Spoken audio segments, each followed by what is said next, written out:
massive report just came out from Charania of The Athletic that indicates the Toronto Raptors are expected to be seriously interested in Zach LaVine. Entered the sweepstakes that we've been talking about over the past couple days, and this is wild. This is pretty insane because now it's coming from one of the most league insiders, the biggest league insiders out there, maybe with that exception of Adrian Wojnarowski. So we're going to dive into whether or not this could actually work, what the Raptors would have to do to acquire Zach LaVine, and how it could affect the Toronto Raptors' future. But before we jump into any of that, guys, again, been peeping the analytics. I keep bringing up this graph. 53% of you guys that are watching the vids are not subscribed. We're very close to 30,000 subscribers. I mean, if half the people on this video that watch that aren't subscribed to the channel, we'd be there all the way tomorrow. So mean the world to me if you guys could hit that sub button. But let's dive into the news, because basically Shams came out on a show and basically said that the Raptors are expected to have interest in Chicago Bulls guard Zach LaVine. And my goodness, this is wild. This is fairly insane because, we've talked about it in recent vids about the Toronto Raptors, firstly, potentially being suitors if the fit makes sense. Fans of the Toronto Raptors, people in our IG DMs, all that type of stuff saying, hey, let's go get Zach LaVine. And then I'm personally not that high on it. And then Zach Lowe came out and said that the Toronto Raptors are one of two teams that should go after LaVine, and how it makes complete sense. The fit around Scotty, all that type of stuff. We're a mid-level team right now. Zach LaVine could push us, back into that sort of contender status. I personally I'm not completely sold now if a deal goes down, depending on what we have to give up.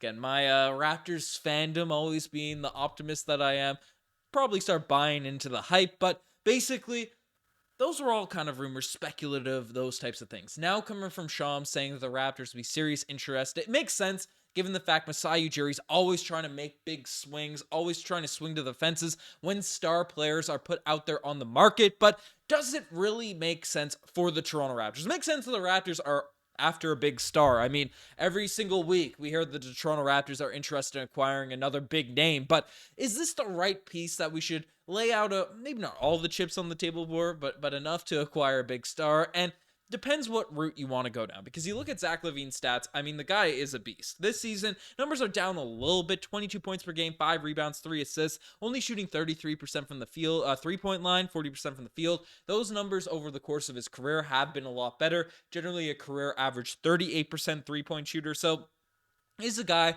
that is a legitimate bucket getter, and he can get remarkably hot in a hurry. The issue is, is he super consistent, all that type of stuff. There are questions about Zach LaVine being a 1A option on this Raptors squad. But the thing that is the most convincing argument I've heard about bringing Zach LaVine in is that, hey, Scotty Barnes is sort of going to be your lead guy. You're molding him in to sort of be the future of this franchise. You already have an elite defender alongside Scotty Barnes and OG Anunoby that ideally you're trying to keep on the roster. And a guy like Pascal Siakam is great. He's an all-NBA dude. He's all the things I've been praising about him on these vids day in and day out. But in terms of fit, you could definitely find a better fit around Scotty Barnes than a Pascal Siakam. And then a star player at a similar level to Pascal. I know some people say that Zach LaVine's better than Pascal. I personally would much rather Pascal Siakam on my team in a vacuum. But a guy like Zach LaVine comes up open via trade. And then you could say, hey, Zach LaVine, insert you into this squad maybe instead of a Pascal Siakam. The fit just makes a little bit more sense, and especially where the Raptors currently are sort of a mid-level team, hopefully we're able to push through. I'm recording this video before the Boston Celtics game, so I'm not sure when this vid's gonna go up, but I saw the news. I had to react to it as soon as possible. Marcel's currently just started his live. Definitely be checking out those watch-alongs from Marcel. He's been crushing it on those game day watch-alongs, but I digress. Zach LaVine, the Raptors are kind of winning some games, losing some games, hyping people up, disappointing people in the next, and maybe it's time for a switch up, especially when the Raptors haven't extended Pascal Siakam. They're not sure about moving in the direction with him as the key star, the high-paid guy going into the future. So maybe you make that shakeup. You have LaVine under contract for a few more seasons, all that type of stuff. And, that's one route in terms of trades. Again, Pascal Siakam, you compare his stats to what Zach LaVine has been doing. I mean, 19 points per game this season, 7 rebounds, 5 assists. Those numbers are down drastically from where they were last season. Only 24% from behind the 3-point line. So you'd be trading a bit low on Pascal Siakam here, but I'd imagine Masai Ujiri would never take a subpar package for Pascal. But,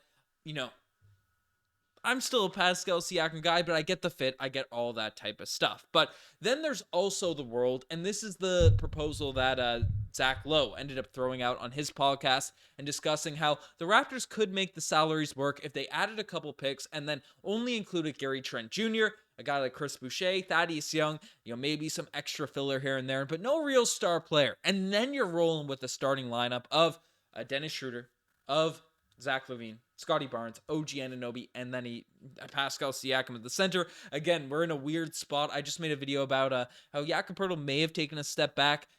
Break that down because there's some interesting numbers there. But, that team is pretty filthy, especially on the offensive end. LaVine could definitely come in. Similar stuff that what I was saying about Damian Lillard over the course of the summer.